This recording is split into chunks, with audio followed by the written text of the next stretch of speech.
I'm showing up as an investor for the last 30 years, consulting as many years, coaching businesses, technology businesses for about 15 years, and also mentoring. I started a mentoring group called Peers on Demand as a way to be able to connect leaders, trusted advisors, so they can do business, refer business, do joint ventures.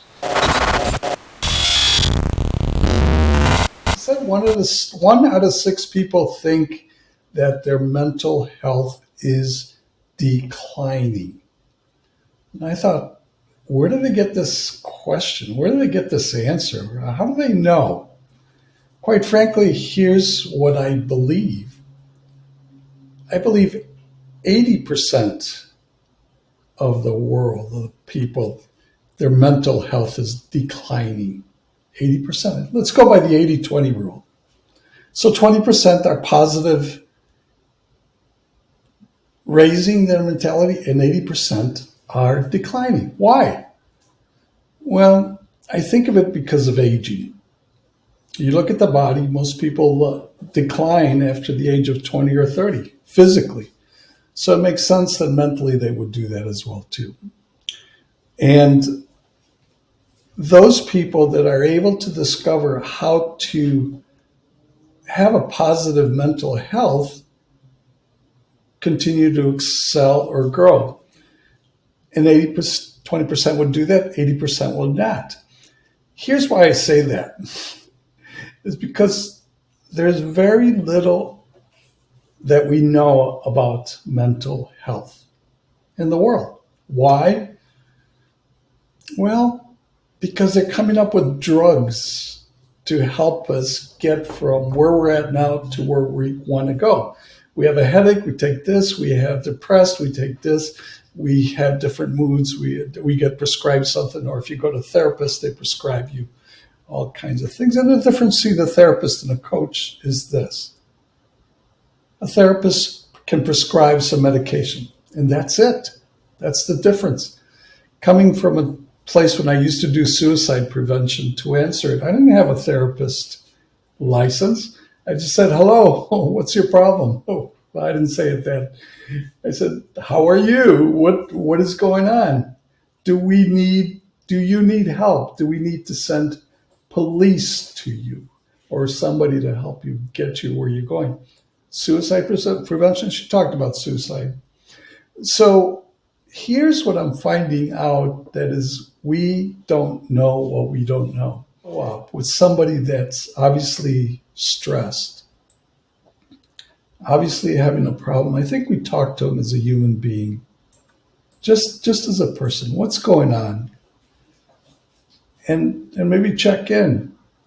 How is your health? What is going on with your health? Because the body dictates the mind, and the mind dictates the body. It's all combined. And also the emotions dictate that. Those three components: the brain, the mind, the body, and the emotions. At least those are the primary ones that I find that really dictates how a person shows up. So there's a lot to uncover on this. I think you're right. Incremental steps to go forward is really how we help people. Whether you wear a doctor's hat, therapist hat, coach hat, you're a human being helping another person, and that's all that it takes. You just show up as that. Now, there may be some limitations that they are suicidal, or they can't focus, or they can't cope, or they're despondent, or like you said earlier, they just don't feel that they want to. Everybody doesn't feel like they want to. No, that's normal human being. Nobody wants to really work hard because it's hard. And so they need to be motivated. They need to be inspired. They need to be able to see that there is a better future than the present. And so they move. The thing that there's a confusion here, I think, especially when the speaker talked about mental health, emotional health, and even she didn't like those terms. And that inspired me to think a little bit deeper about this. So here's the confusion. The confusion is that we have a brain with a mindset, and we have a body that shows up, and our body deteriorates. Our bodies are, after 20 or 30, we slow down unless we keep it up. I mean, we can work hard to keep our strengths up, to eat healthy, to be rejuvenated. And I think those are the 20%, but 80% don't for whatever reasons. Maybe it's the environment, the resources, the knowledge, the inspiration. There's a lot of different factors fall into. So you have the mind, the brain, we have the body, and the third thing is the emotions. The emotions to be able to do that. How do we feel? Do we feel positive or negative? I think it's very simple that way.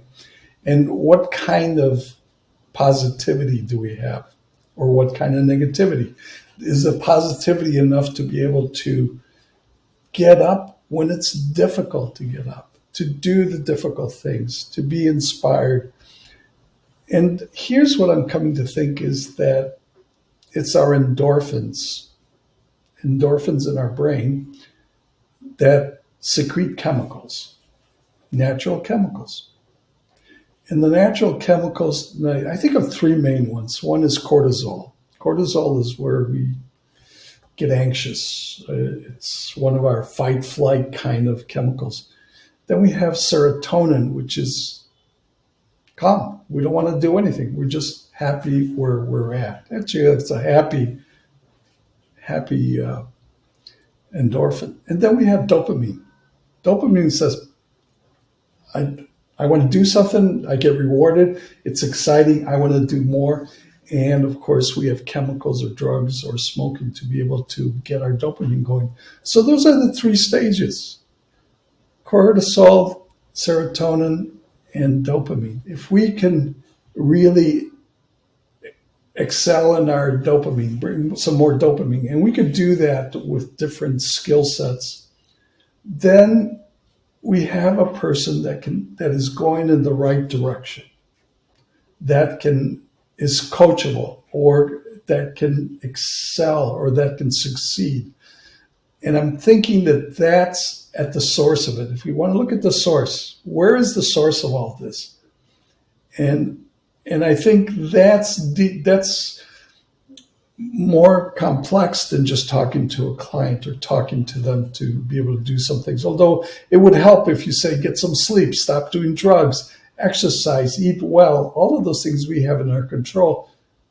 But as you know, they don't do that. If you're a carpenter and you have a hammer, you fix everything with a hammer. If you have a coach with values, you fix everything with values. If you're a therapist that prescribes medicine, drugs, you prescribe drugs for everything. And yet the problem persists. And here's why. Is because it's complex, it's not easy, and also, I think you're right, what you said, the environment really influences quite a bit.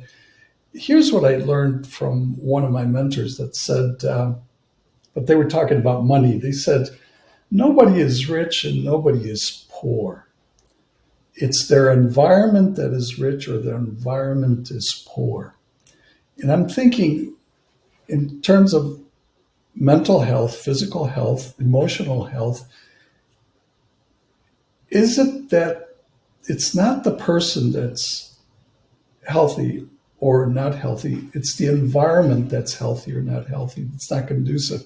Now, true, if they don't have the resources, then there's nothing we could do. But if I could take a person, any person from any part of the world, and put him in a rich environment with resources, and of course here in the US, there are a lot of rich resources, but there are places to do that, a healthy environment that they can be active, they can be communicated with, helped with somebody, a person that communicates, whether they wear a hat of a therapist or a doctor or a coach, somebody that's a person that can help them get from where they're at to where they're going.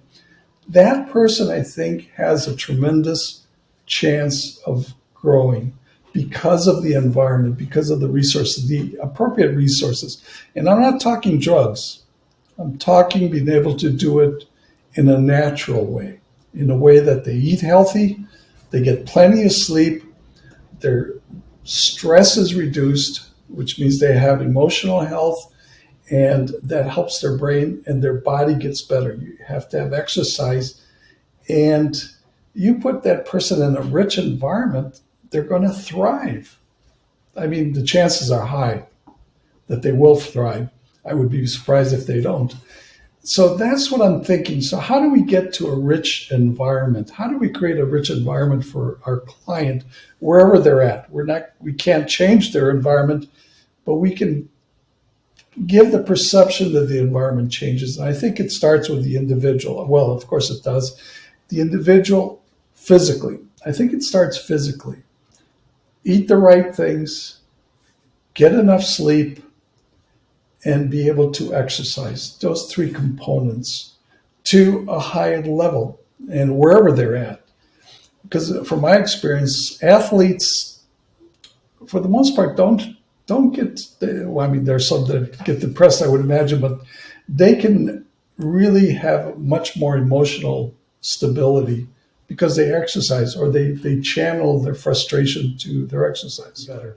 And when your body shows up physically better, then the brain can show up better. And if the brain and the body shows up better, then the emotions show up better. So you're right. I think it's 80% of that. And there are going to be 20% that are so stressed they need a different type of approach.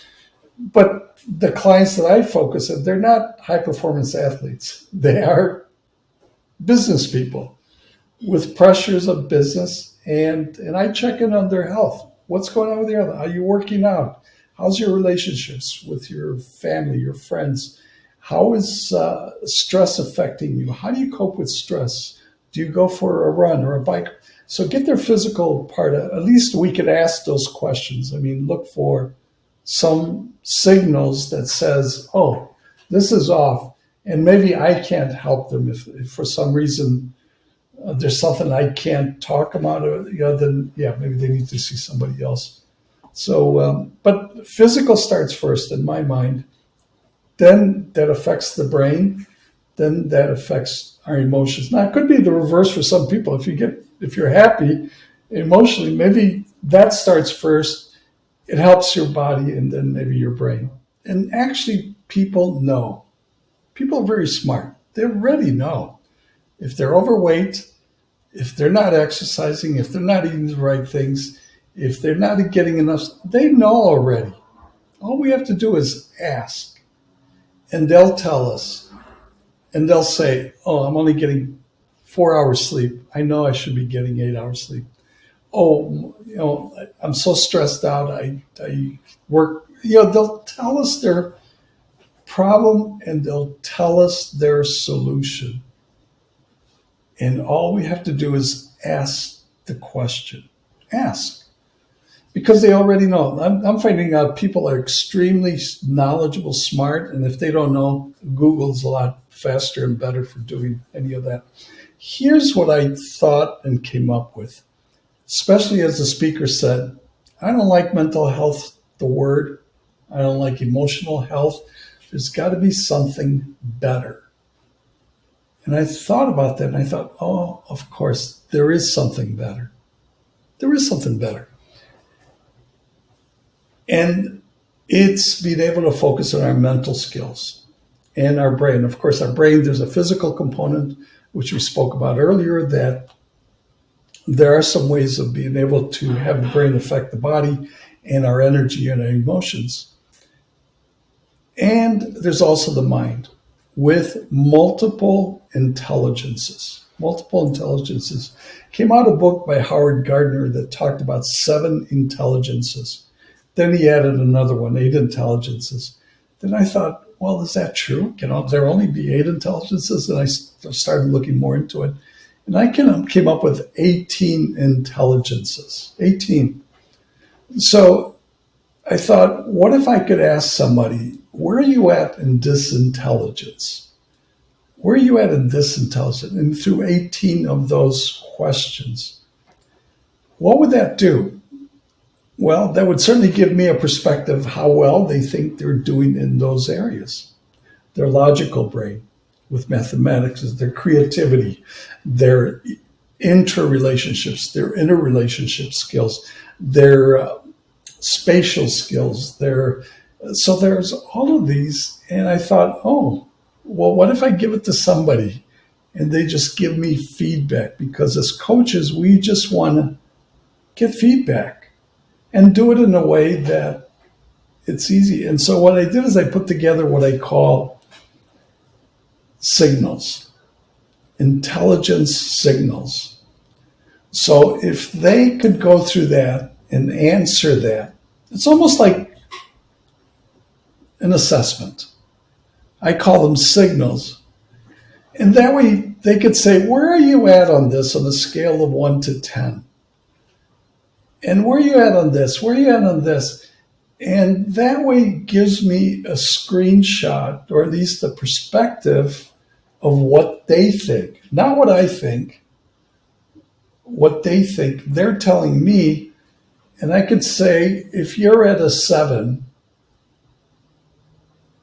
what would it take to get to an 8?